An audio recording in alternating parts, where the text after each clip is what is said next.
Man, that Deadpool is on fire right now. I did not think this movie was gonna make as much money as it did in the box office, and it just was like, hey, Joven, we're gonna prove you wrong. I really thought this movie was gonna do about 50 million in its opening weekend, and people were gonna love it and go see it a bunch of times.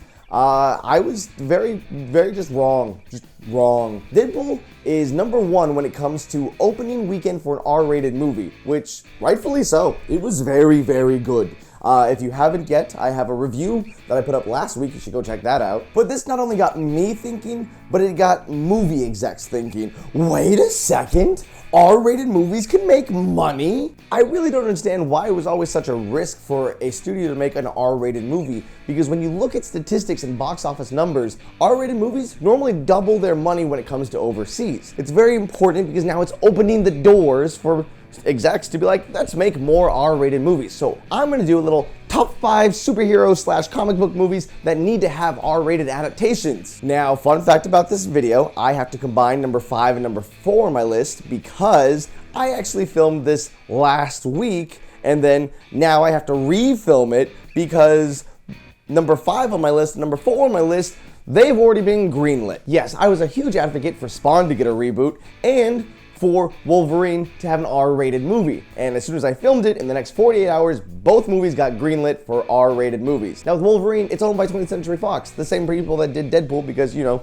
X-Men universe. Honestly, if they put 150 million into the budget, it could easily make that back just domestically, and then worldwide make that much money and some. So I think they're looking at least double the profit that they put into the movie. That might not be as much as they want, but I think it's what they're gonna get. So if we do an Old Man Logan movie, it's gonna be great. Now with Spawn, yes, we had an R-rated movie back in the 90s and it wasn't good, but now they're finally greenlit it and like, hey, R-rated? Money, let's get some money. So I'm like, give me some Spawn, because I want it and it's gonna be fantastic. So now that we have those movies out of the way, because we know they're already going to get an R rating, let's look at some movies that haven't been greenlit yet, or just should be, or will never be greenlit, but they should make it because it would be awesome. Number 3 on my list, hands down, SpiderMan never ever will ever need a R-rated film. 9 times out of 10. Every other villain, I think, can be represented in a PG-13 movie perfectly, except for Carnage. Carnage is this horrible, probably the worst bad guy Spider-Man has to fight. It's a symbiote that takes over a serial killer's body, and it's like, I'm gonna kill everyone. This is exciting, because it just makes the crazy guy even crazier. And of course, we don't need to have an R rating because of language or because of sex scenes, just strictly so we can show Carnage exactly how he should be shown as.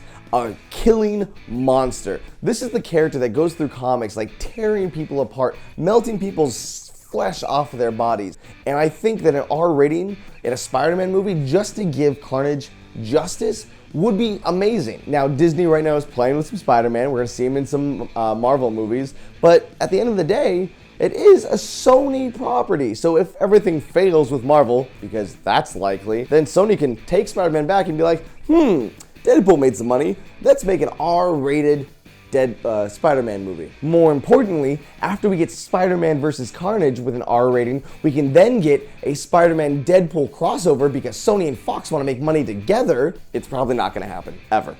But in my head, it's pretty awesome. Number 2 on my list is actually a video game, but also had a comic at one point in time, so it counts. Mortal Kombat!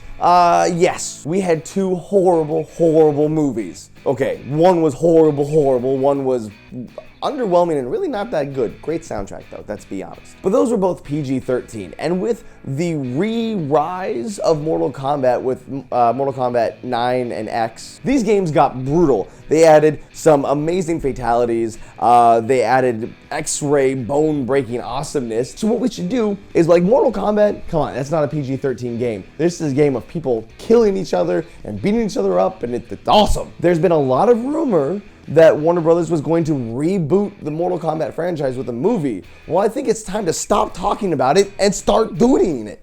Do it.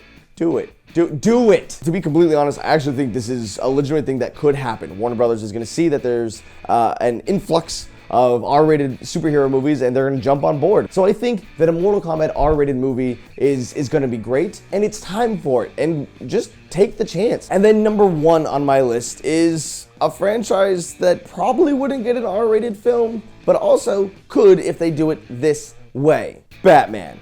Oh, a Batman R-rated film? That sounds kind of awesome. Well, it does. I really don't think DC is going to give us an R-rated Batman film. It's just not going to make as much money as a normal Batman film can make, and I know that DC already has some plans for a Ben Affleck Batman trilogy or something. Let's turn this around a little bit and do it a little bit differently. Let's go back in time in the Man of Steel universe. Let's look at a young Jim Gordon, almost a Batman Year One, if you will. I want an R-rated Batman Year One, where essentially that story followed Detective Gordon more than it did Batman, and I think that's a great idea. What we should see is Gotham being Gotham, and not like the stupid TV show that's just kind of half-assing everything.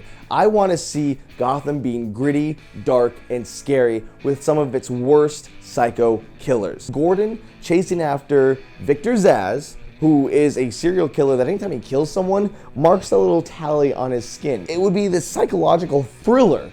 And speaking of psychological, why don't we bring in the Joker also? You can even have Jared Leto. We haven't seen him yet in the movie, but I'm assuming he could be great. I think that is the best way to do an R-rated Gotham movie, where we can actually have Gotham being dark and scary, and still keeping the Batman brand separate and at a PG-13 rating, keeping DC and Warner Brothers happy. Here's my money. Here, this is me. This is a metaphor for me giving them my money. Metaphor. All right, guys, that's my top 5, or top 3 with 2 honorable mentions. Anyways, however I do the math, who cares? My top 5. I'm doing a lot more vlogs now. Like I said, again, last week I did a Deadpool review. Next week I'm gonna do more videos, but let me know what kind of videos you want me to do in the comments below. I read all those comments, each and every one, I read them. So thank you so much for watching this video, guys. It means so much to me that you're supporting this and letting me talk to you guys about some geeky shit. Just in case if you are out of the loop, I do a podcast on this channel every single Friday called Unpopular Kids. Go check it out. Anyways, guys, thanks for watching. I'll see you later.